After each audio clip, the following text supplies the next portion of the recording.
ପୂର୍ବକାଳରେ ଶିଷ୍ୟମାନେ ଗୁରୁ ଆଶ୍ରମରେ ରହି କେତେକ ବର୍ଷ ପର୍ଯ୍ୟନ୍ତ ଶାସ୍ତ୍ର ଅଧ୍ୟୟନ କରୁଥିଲେ। ଶାସ୍ତ୍ର ଅଧ୍ୟୟନ ସହିତ ଆଶ୍ରମରେ ହୋମ ପାଇଁ ସମୃଦ୍ଧ ସଂଗ୍ରହ କରିବା, ଆଶ୍ରମର ଗାଈଗୋରୁଙ୍କୁ ନେଇ ନିକଟବର୍ତ୍ତୀ ଜଙ୍ଗଲରେ ଚରାଇବା, ଆଶ୍ରମବାସୀଙ୍କ ନିମନ୍ତେ ଫଳମୂଳ ସଂଗ୍ରହ କରିବା ଇତ୍ୟାଦି କାର୍ଯ୍ୟ ମଧ୍ୟ କରୁଥିଲେ। ଏହାକୁ ଗୁରୁକୁଳ ଶିକ୍ଷା କୁହାଯାଉଥିଲା। ଆଉ ଶିକ୍ଷା ସମାପନ ପରେ ଶିଷ୍ୟମାନେ ଗୁରୁ ଦକ୍ଷିଣା ଦେଉଥିଲେ। ସେହିପରି ଏକ ଗୁରୁକୁଳରେ ଶିକ୍ଷା ଲାଭ କରୁଥିଲେ 2 ଜଣ ଶିଷ୍ୟ। ଜଣଙ୍କର ନାମ ତୁଷାର ଓ ଅନ୍ୟ ଜଣଙ୍କ ନାମ ଶିଶିର। ଅଧ୍ୟୟନ ପରେ ସେମାନଙ୍କର ଗୁରୁକୁଳ ଶିକ୍ଷା ଶେଷ। ଗୁରୁଙ୍କୁ ବିଦାୟ ନେବା ପୂର୍ବରୁ ସେ ଦୁହେଁ ଗୁରୁଙ୍କ ପାଖକୁ ଗଲେ ଓ ଗୁରୁ ଦକ୍ଷିଣା ଦେବା ପାଇଁ ନିଜ ନିଜର ଅକ୍ଷମତା ଜଣାଇଲେ। ଶିଷ୍ୟ ଦୁଇଙ୍କର ନିଷ୍ଠାରେ ଗୁରୁ ଅତ୍ୟନ୍ତ ସନ୍ତୁଷ୍ଟ ଥିଲେ। ସେମାନଙ୍କ ପାଖରୁ କୌଣସି ଦକ୍ଷିଣା ଗ୍ରହଣ ନ କରି ତାଙ୍କ ଗୁରୁ ଅନିଚ୍ଛା ପ୍ରକାଶ କଲେ। ଏଥିରେ ଶିଷ୍ୟ ଦୁଇଙ୍କର ମନ ବୁଝିଲା ନାହିଁ। ଗୁରୁ ଦକ୍ଷିଣା ନ ଦେଇ ଗୁରୁକୁଳରୁ ବିଦାୟ ନେବେ କିପରି?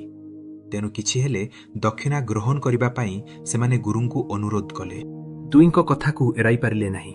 କିଛି ସମୟ ଚିନ୍ତା କରି କହିଲେ, ଠିକ୍ ଅଛି, ତୁମେ ଦୁହେଁ ଯଦି ମୋତେ ଦକ୍ଷିଣା ଦେବା ନିମିତ୍ତ ଏତେ ଆଗ୍ରହୀ, ତେବେ କେତୋଟି ଶୁଖିଲା ପତ୍ର ଦକ୍ଷିଣା ସ୍ୱରୂପ ଆଣି ମୋତେ ଦିଅ। କିନ୍ତୁ ମନେ ରଖ, ଏମିତି ପତ୍ର ଆଣିବ ଯାହାକି ଅନ୍ୟ କାହାର ଦରକାରରେ ଆସୁନଥିବ। ଗୁରୁଙ୍କ ମୁହଁରୁ ଏକଥା ଶୁଣି ତୁଷାର ଓ ଶିଶିର ବିସ୍ମିତ ହେଲେ। ସେମାନେ ଭାବିଲେ, ଗୁରୁ ଟଙ୍କା ସୁନା ନ ମାଗି ସାମାନ୍ୟ ଶୁଖିଲା ପତ୍ର କେତୋଟି ଦକ୍ଷିଣା ଭାବରେ ମାଗିବାର ତାତ୍ପର୍ଯ୍ୟ କ'ଣ ହୋଇପାରେ? ଗୁରୁଙ୍କ ଆଜ୍ଞା ପାଳନ କରିବା ତ ତାଙ୍କର ପରମ କର୍ତ୍ତବ୍ୟ। ତେଣୁ ବିଳମ୍ବ ନ କରି ଦୁହେଁ ଅଦରକାରୀ ଶୁଖିଲା ପତ୍ର ସନ୍ଧାନରେ ବାହାରିଲେ। କିଛି ବାଟ ଅତିକ୍ରମ କରିବା ପରେ ସେମାନେ ଗୋଟିଏ ବିରାଟ ଆମ୍ବ ତୋଟାରେ ପହଞ୍ଚିଲେ। ଦେଖିଲେ ଶୁଖିଲା ପତ୍ର ସବୁ ଗଦା ଗଦା ହୋଇ ରଖାଯାଇଛି।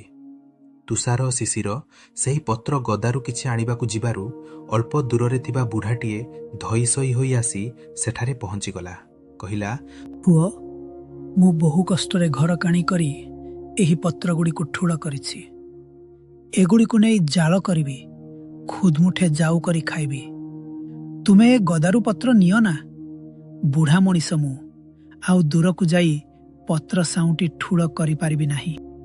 ବୁଢ଼ାଠାରୁ ଏକଥା ଶୁଣି 2 ଶିଷ୍ୟ ସେଠାରୁ ବାହାରି ଅନ୍ୟତ୍ର ଚାଲିଲେ। କିଛି ଦୂର ଯାଇ ଦେଖିଲେ ଜଣେ ଲୋକ ଶୁଖିଲା ପତ୍ର ଏକାଠି କରୁଛି।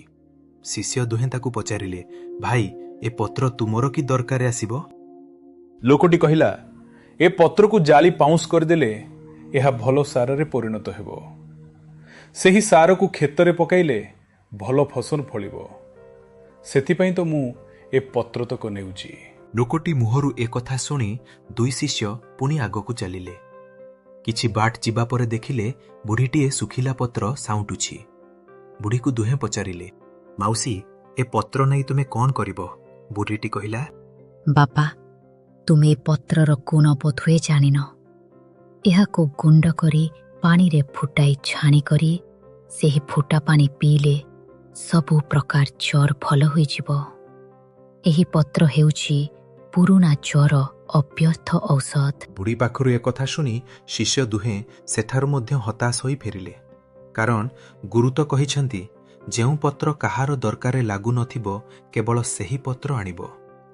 ସେମାନେ ଆଉ କିଛି ବାଟ ଆଗକୁ ଗଲେ ଦେଖିଲେ ଜଙ୍ଗଲ ଭିତରେ ଗୋଟିଏ ବର ଗଛ ମୂଳରେ କିଛି ଶୁଖିଲା ପତ୍ର ପଡ଼ିଥିବାର ସେମାନେ ଦେଖିଲେ। ସେଠାରୁ ପତ୍ର ନିଆଯାଇପାରେ ବୋଲି ଭାବିଲା ବେଳକୁ ଦେଖିଲେ ଚଢ଼େଇଟିଏ ପତ୍ର ପାଖକୁ ଉଡ଼ି ଆସିଲା। ଶୁଖିଲା ପତ୍ରଟିଏ ଠଣ୍ଟରେ ଧରି ପାଖରେ ଥିବା ଗଛ ଉପରକୁ ଉଡ଼ିଗଲା।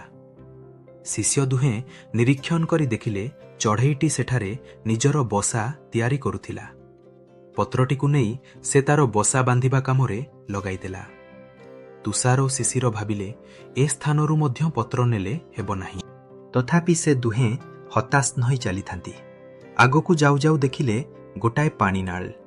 ସେହି ନାଳରେ କେତେଗୁଡ଼ିଏ ଶୁଖିଲା ପତ୍ର ଭାସୁଛି। ସେହି ପତ୍ରକୁ ଆଶ୍ରା କରି ପିମ୍ପୁଡ଼ିମାନେ ମୁହଁରେ ଖାଦ୍ୟ କଣିକା ଧରି ଏପାରିରୁ ସେପାରିକୁ ସୁବିଧାରେ ଚାଲିଯାଉ। ଏହି ସବୁ ଘଟଣା ଦେଖି ତୁଷାର ଓ ଶିଶିର ଆଉ ଆଗକୁ ଯିବାକୁ ମନ ବଳାଇଲେ ନାହିଁ।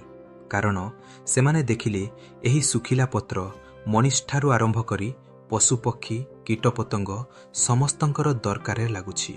ତେଣୁ ସେ ଦୁହେଁ ଶୂନ୍ୟ ହସ୍ତରେ ଗୁରୁଙ୍କ ପାଖକୁ ଫେରିଯାଇ କହିଲେ, ଗୁରୁଦେବ, ଆପଣଙ୍କ କହିବା ଅନୁସାରେ ଆମେ ବହୁ ସ୍ଥାନକୁ ଗଲୁ। ବହୁ ସ୍ଥାନରେ ଶୁଖିଲା ପତ୍ର ପଡ଼ିଥିବାର ଦେଖିଲୁ, କିନ୍ତୁ ଏପରି ଗୋଟିଏ ସ୍ଥାନ ପାଇଲୁ ନାହିଁ ଯେଉଁଠି ଶୁଖିଲା ପତ୍ର କାହାରି ଦରକାରରେ ନ ଆସୁଛି। ତେଣୁ ଆମେ ଶୂନ୍ୟ ହସ୍ତରେ ଫେରିଆସିବାକୁ ବାଧ୍ୟ ହେଲୁ। ଆପଣଙ୍କୁ ଆପଣଙ୍କ ମନପସନ୍ଦର ଦକ୍ଷିଣା ଦେଇ ନ ପାରି ଆମେ ଲଜ୍ଜିତ।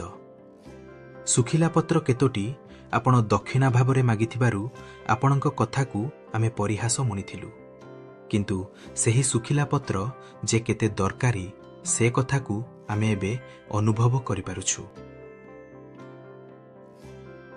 ଶିଷ୍ୟ ଦୁହିଁଙ୍କୁ ଗୁରୁଦେବ ଆନନ୍ଦରେ କୁଣ୍ଢାଇ ପକାଇଲେ।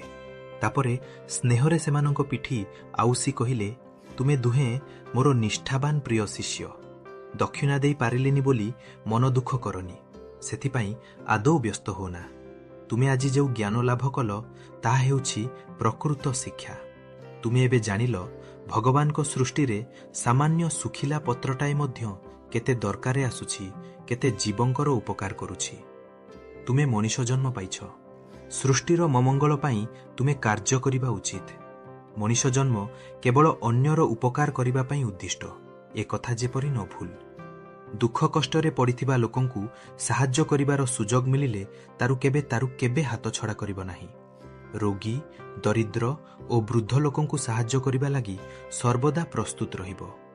ସୃଷ୍ଟିର ମଙ୍ଗଳ ପାଇଁ ତୁମେ କାର୍ଯ୍ୟ କରିଗଲେ ସେହି ହେବ ମୋର ଶ୍ରେଷ୍ଠ ଗୁରୁ ଦକ୍ଷିଣା। ଶିଷ୍ୟ ଦୁହେଁ ଗୁରୁଙ୍କ ପାଦ ଧୂଳି ମୁଣ୍ଡରେ ମାରି ହସି ହସି ତାଙ୍କ ପାଖରୁ ନେଲେ। କଥାଟା ଯଦି ଭଲ ଲାଗିଲା ତେବେ ଚ୍ୟାନେଲଟାକୁ ସବସ୍କ୍ରାଇବ୍ କରନ୍ତୁ ଏବଂ ଲାଇକ୍ ଆଣ୍ଡ କମେଣ୍ଟ। ଜୟ ଜଗନ୍ନାଥ, ଜୟ ମା ସମଲେଇ।